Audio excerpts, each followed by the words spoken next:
All right, so we're going to start with the ACT reading test today. Mostly, the reason I wanted to start with reading is that it's the one test that you take, I think, of the 4. You take 4 tests on the ACT, actually 5 if you count the writing, that I think is, if you know the strategy of how to do it more than any of the other tests, you can really bump up your score, because you don't have to know math facts, you don't have to know English grammar facts, stuff like that you actually have to know specific information about probably to do a little better on the test. You don't have to worry about that for the reading. It's more, do you know how to take the test? So I started out with this picture of the scary kitty. I was just looking for like random scary picture to throw on there, and I saw this like really crazy looking cat. I am a cat person, but I don't know, I wouldn't want this cat in my house. And oops. So then I found this really cute picture of these 2 cats. And so my goal today is to tame the kitty, to make you feel not so freaked out. Or if you're not freaked out, but you're like, I just don't know what's going on with it, or why we have to do this, or what's the importance of it. Hopefully that will help you out a little bit today as well. Okay, so. Okay, so one thing that I'd like to do is just to talk to you a little bit about this ACT and why we're taking it on March 3rd.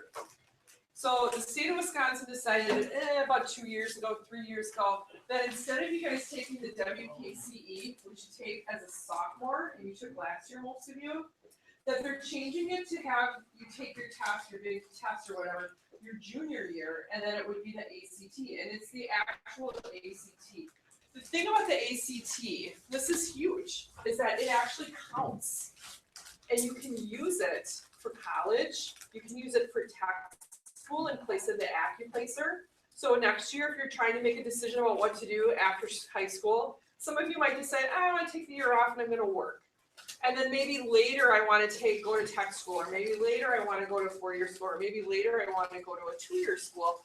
The thing that's nice is this ACT score stays on your record for I think 7 to 10 years. So even though you're taking it as a junior, you'll still be able to access that score and use it later on if you change your mind and decide you do want to enter tech school or college, which is great. And a lot of you are already thinking, I want to go to tech school for this, or I want to go to UW-Fox for this, or I want to go to UW-Oshkosh for this. This score will count. And what's great is that you don't have to go on a Saturday morning at 7:30 in the morning. You don't have to pay for the test, which is normally about $40. So you have this awesome opportunity to take this ACT, let it be able to count for something for your future, and you've gotten it out of the way. You don't have to think about it again, which is awesome. So that's actually a really positive thing. The other thing I want you to think about is, in terms of wanting to do your best on the test, you got to think of it this way. Yeah, it's 4 hours. It's not fun. I don't think anyone's like, yay, I can't wait to take the ACT. What a blast. No one's thinking that. But they are possibly thinking, why should I care? Well, first of all, do you want to shut the door of the opportunity that you have available to you? Shut the door, and then you're on your own after that to try to get a better score in the future. So don't shut the door by just saying, I'm just going to not care today. And the other thing is do you want to give someone, whether it's a college, university, or teachers, parents, whatever, an inaccurate idea of what your abilities are? If you know you tried your hardest on the test, and that's the score you got, and maybe you still need to do a little better on the test to get that score up higher, then you know that. But if you just blow it and say, whatever, I'm just going to fill in any bubble I want, then you'll never know. You'll never know what you would have gotten. So you want to try your best to see, what could I have gotten? What's the best score I could get at this point in time? And maybe it's a score that's going to help me to get into college. Okay? All right. So here's my first video. I got 2 videos to show you. Rodgers fumbles in the end zone. Big pressure. Rodgers has it knocked away. Slip the tackle to the 5. Turn to the end zone. Touchdown, Detroit Lions. Bounce back by the Where's this offensive juggernaut? Very demoralizing.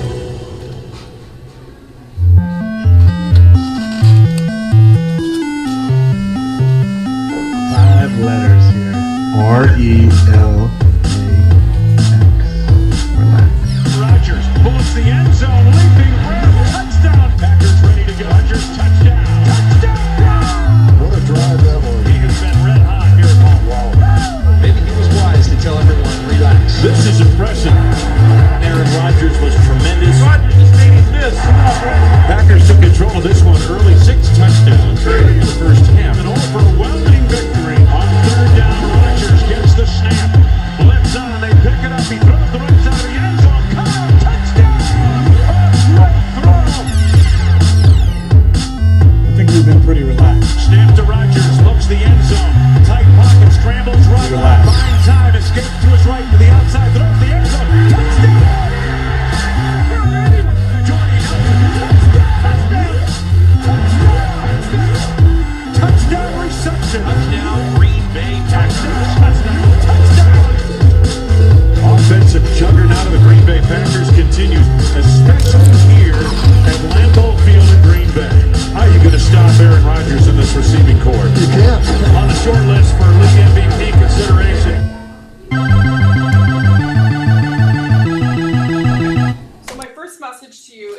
Aaron Rodgers, RELAX, okay?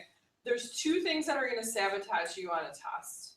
And I'm gonna tell you, one of the things that's gonna sabotage you on the test, that's this video, is to get too uptight while you're taking it and to be like starting to do a lot of negative self-talk.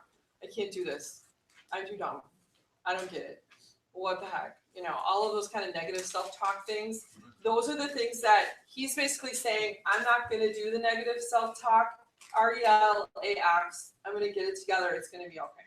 But the thing that's good about the reading test is it's only 35 minutes. So it's the shortest of the tests. So if you think of it this way, yeah, it's kind of a like difficult 35 minutes, but 35 minutes is like hardly any time at all, actually. So if you can think about trying to be relaxed during this time period, follow some of the strategies, you're going to be okay. There's 4 passages on the reading test. There's 10 questions in each passage. I'll remind you of this later.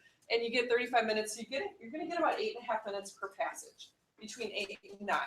All right. And then you're going to get a scale score of 1 to 36 based on what percentage you got. And I'll talk more about this in a minute. All right. So your first thing that I want you to do.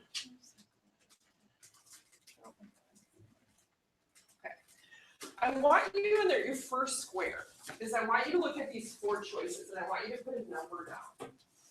So if you had to choose between reading 1, a fictional story with a plot and characters, 2, an informative piece about an event in history or something related to maybe a current events kind of issue, 3, a more personal piece maybe about why someone decided to enter the field of music or art or some other kind of, you know, pop culture, whatever. Or maybe 4, reading about why an animal behaves the way that it does. So those are your 4 choices. Just write a number down, 1, 2, 3, or 4. Okay. Have to pick 1. Which of the 4 would you pick? Okay, everyone have a number? All right. So how many of you picked 1? Okay, how many of you picked 2? All right, how many of you picked 3? 4? All right, a couple of you picked 4. All right, so here's the first hint. And this is a pretty big hint. This is one that I want you to try to remember when you take this test in a month. Is you're gonna get 4 passages, remember I just said that? The 4 passages are gonna occur in a particular order. Go over that in just a second. You don't have to go in order. And I actually recommend that you don't, because I want you to go in the order that you're going to be most comfortable with and most confident with.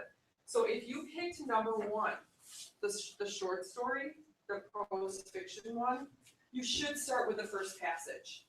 But about 2/3 or more of you didn't pick number 1. You picked 2 or 3 or 4. Whatever that number is, keep that number in your head and go, if I picked 4, 4 is always going to be the natural sciences. Thank you, you're going to go for that one. You're going to want to go to the 4th passage first. Or if you pick 2, the history current events one, you're going to want to go to number 2 first. All right. If you pick 3, the humanities one, that's the one I would probably pick. I'm going to go to 3 first. The reason for that is you may not finish all 4 passages, and you want to make sure you get the one done that's probably going to be in your area of comfort and most likely have you be more successful. And you want to leave the one for the last one, the one that you're going to be least comfortable with. And so, for example, I'm sorry, what's your name in the grade shirt?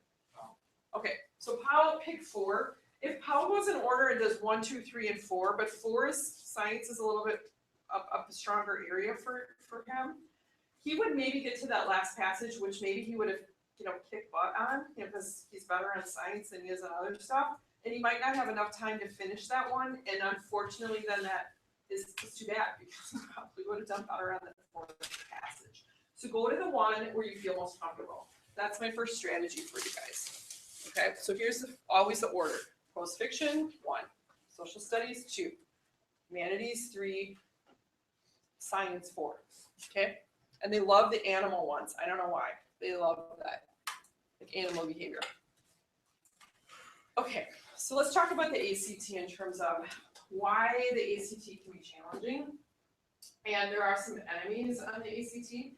Now, I tried to go with Darth Vader, of course. I mean, he's like my favorite enemy of all time, because he's got like, I mean, I don't know, is there any better villain than Darth Vader? I don't think so. I don't know. It's pretty good. Who? You? Okay. Voldemort. All right.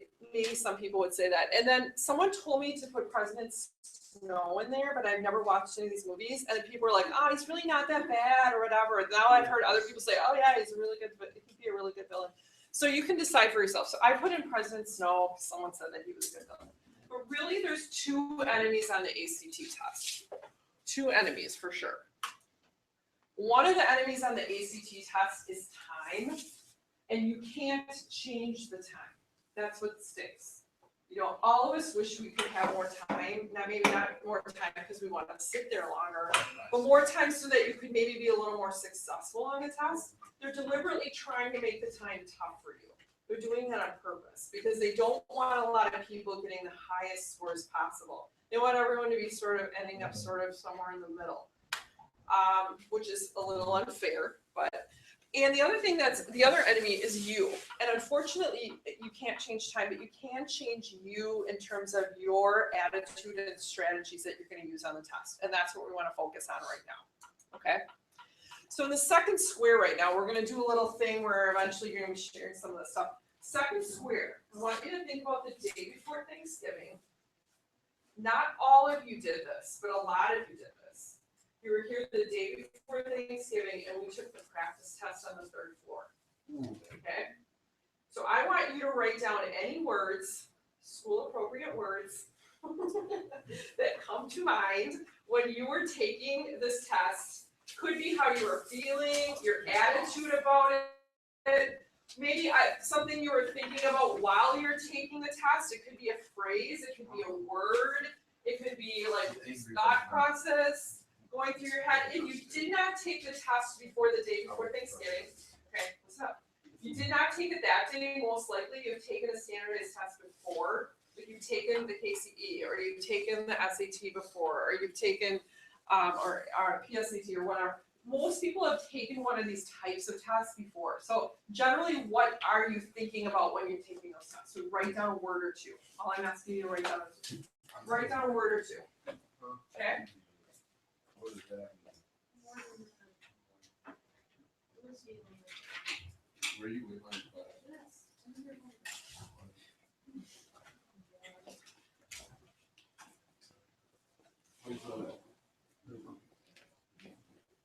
Okay. I'm gonna give you a marker in about a minute. So try to get something down. I'm gonna let Mr. Gross hand out 3, and I'm gonna hand out 3. So let me tell you what we're gonna do. It's something called graffiti board. We're gonna use this board up here. Okay. And thank you. And it was black kid. Thank you.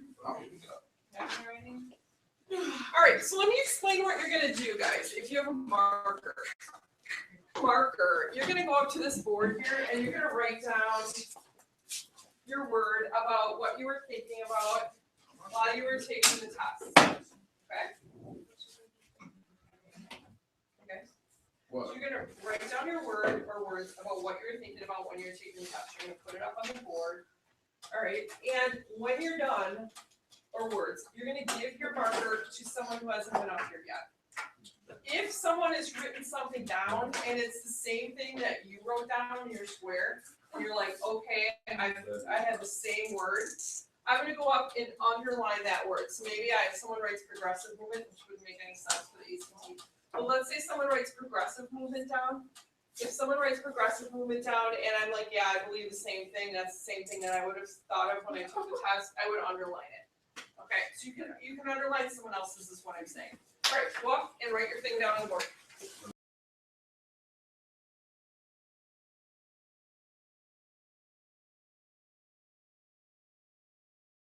Really good. All right, did everyone get a chance to put theirs up there? I see a couple of things underlined too. Awesome. All right, I think all of those things that you guys wrote down, not that bad, uncomfortable environment, tiring, running out of time, painful, tiring, stress. Cousins visiting that weekend, awesome, right? Because you do think that, you're like, you're thinking about when you're getting unfocused and because it's a boring task, you're thinking about all this other stuff. You know, maybe you're thinking about your significant other, or maybe you're thinking about your cousins visiting, or maybe you're like, oh, where am I gonna go for lunch later today? I'm hungry. You know, any random stuff like that. And I think sometimes you do feel like a failure when you get to the end of the test because you feel like you're just not good enough. But I want to tell you something about the test that's going to make you feel a little bit better. All right. By the way, Mr. Gross and I have had to take these before, these types of tests, and we felt the same way, all of those things. I mean, those are all like very legit, especially, yeah, exactly. The one thing to think about when you're going into the test is we want to kind of get into what we call sort of an attack mode. So look on the board, attack mode. What picture do I have there, by the way? What is that? Pearl Harbor. Very good. Okay, so if you think about the attack on Pearl Harbor, we're going to talk about some of these hints. So here's something that helps you to get into the right frame of mind, and I think a lot of people don't realize this. A lot of us think we're a failure if we're not getting all the questions right, or we know that we're only getting some of them right. And here's the deal. What they're looking for a score on the ACT test for the reading part, and this is generally across the board true for the other three tests that you take as well, is they are not expecting you to get an A on this test. Actually, most colleges and universities, maybe if you're going to like Madison or Minnesota, they might be looking for something a little higher than this, but not hugely higher than this, a little higher than this, is they're looking for you to be getting about 60% of the questions right. So they're looking for you to get on a passage about 6 out of 10 right, okay? That's a 21 on that scale score, which is actually, most colleges are like, pretty good score. If you go to the tech school, they'll be like, you won't have to take any remedial classes, you're good, you know, that kind of thing. It's not about perfection. The average score on this test nationwide, and this is for anyone taking the ACT nationwide, and keep in mind there's a lot of states, unlike ours, that the only people taking it are the ones planning to go to college. What do you think the average score is on this test? 16 to 18. For the scale score, you mean? Yes. What? 16 to 18 scale score is exactly right, and that's about 50%. So the average score in this test is about 50%. It's about That's the average enough. score. Yeah, that's enough. It seems like it'd be enough, doesn't it? Exactly. Failure. So here's the deal. The test is created to be deliberately tough. It's meant to be hard. And what you have to keep telling yourself is, I am not going to give up. I'm going to keep going. I'm going to do the best I can. And I don't have to be perfect here.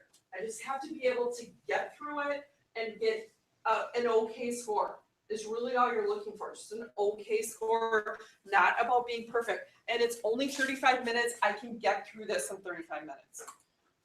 So the biggest enemy is not losing your mind, but it's about losing your focus. So the two words I wanted you to think about, I have another video to go with focus, relax and focus. So those are the two big things to remember. If you are going to be successful on this test, you have to not get bent out of shape and stressed and freaked out, but you also have to be able to stay focused on what you need to do. I'm going to show you this video. I think it's kind of fun. It's actually in some foreign language. I thought it might be German, but I don't think it is because I asked the German teacher and she's like, I don't know what. So I don't know. Maybe you guys can figure out what language it's in, but you won't need to know what they're saying in order to understand what's going on. It's a pretty funny video.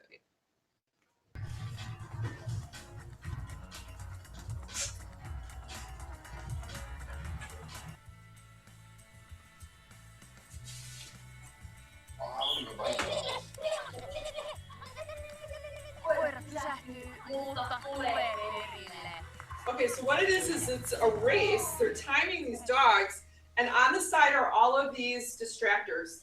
Hot dogs, toys, stuff that they're going to want to play with, and then they want to see how quickly they can get through the track without being distracted. She's really good.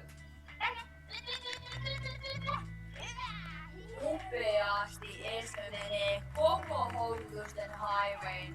Ei epäröi. Now this is most people's dogs. Like get this. I'm not going through this track. I'm gonna eat all the stuff. I wanna like yeah. I love the guys like timing it. Like, oh my god, really? That looks like a fat dog too. Fat dog. She's like, oh my god, so embarrassed.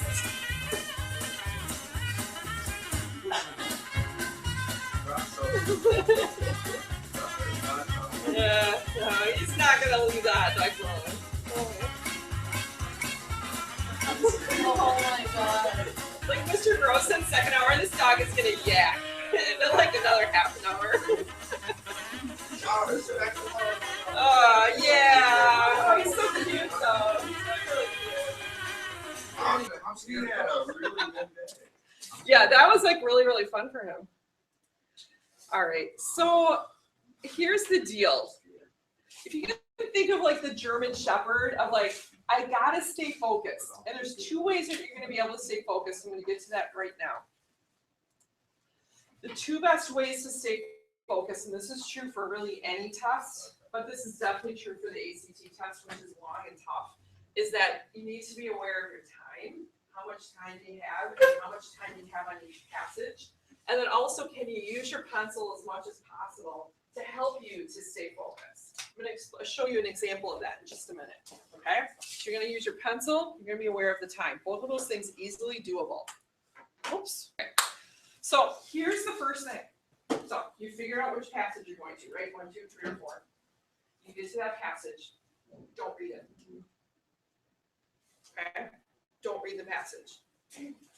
Does this seem a little weird that I'm telling you on a reading test to go to the reading passage and then not read the passage? Yeah or no? Does that seem weird? No? Okay. Because what should you do instead? Read the question stems first. You got it. But the research says that this is the best way to do it in terms of getting the best score. So you can decide. So here's what you're going to do. You are going to go through the questions stems. You're going to annotate. You guys have been annotating in here, right? So you're all over that. You know what to do with the annotations. But the key is to try to notice when a question refers to a specific place in the passage and to circle that. And I'm going to show you in a second how to do that. I want you to put the number of the question next to that place in the passage.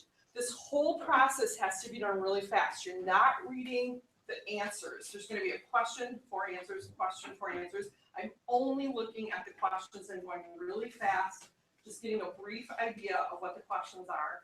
And then I'm annotating the question stems. I'm going to show you what I'm going to be doing. It shouldn't take you any more than 30 to 40 seconds. Okay, who wants to be my timer? Someone's going to time me. Timer? Okay. You know how to use it? You going to be good? Okay. You got to give me a second because I got to get the dot cam set up. Please take a minute. Yeah, watch how she does this, because this is for the cool. Oh, you got to flip it. I flipped it. Okay, so here, let me just show you kind of like the format real quick, and then I'll tell you when I'm kind of ready. Okay.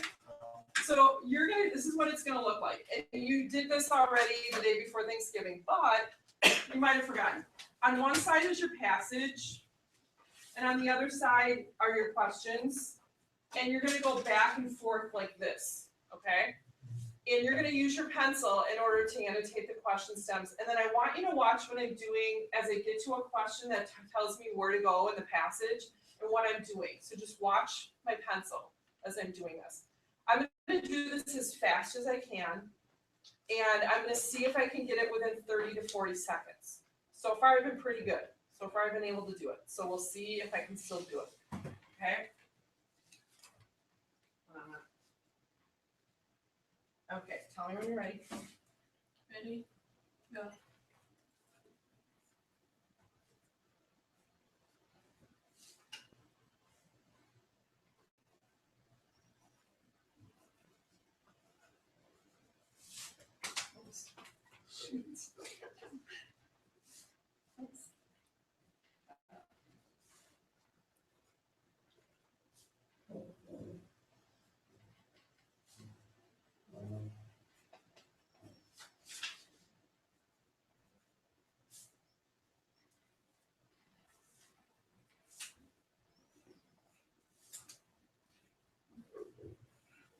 Okay. 40.65. 40.65, okay, so pretty close to 40. I flipped my pencil and I had to grab it, and then that probably took me a couple seconds, so I probably would have been for sure within 30, 40, so not too bad. Okay, so just want to point out a couple things that I did here, all right? So one of the things I did is I annotated the stems by underlining and circling key things. What I like to do for circling, you don't have to do it this way, you can do it however you want, but I like to circle when they actually tell you what the line number is. And about half, a little less than half to half of the questions will tell you exactly where to go in the passage usually. So in this case, can you see how immediately I went over here to 11 and I found those lines and then I wrote 11 over here. Do you see what I did there? Everyone see that?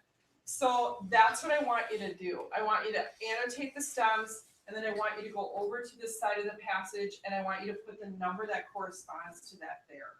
So now I'm looking through, here's a question here. Notice I put TS. I bet no one knows why I put that there, because it's my own special little annotation. TS means time sucker. That means I am not answering that question unless I have to. And I mean, if I have time when I get to the end and I haven't used up my 8 to 9 minutes, I'll answer this question, but this will be my last question I'm going to answer. I'm going to fill in bubble F maybe and move on. And then I'm going to know that I didn't really answer this one. I'm going to go back to this one last. Why is this a time sucker? Well, let's look at this question. I can tell right away it's a time sucker. Okay. Another reviewer of Jorgensen's book sums up Wells in this way, blah, blah, blah, blah, blah. How does this account of Wells compare to that of the passage's author? Okay, not only do I have to figure out what the author thinks of this person, but I also have to know what this person thinks of this person, and then I gotta compare this to this, and then I gotta answer this question. This is gonna take me the same time that it would take me to answer like 3 other questions on the test. You see what I'm saying? It's about strategy, guys. It's about getting bang for your buck is what this is about. And a lot of this is just recognizing when a question is going to take you a long time to answer and just skip it and move on. Okay. I'm not saying that if you get to the end and you have time and you want to do it, great, but it's probably in the end not worth it because you get one wrong, big whoop-de-ding, right? You can get 4 wrong and you're still doing fine. So something to think about there.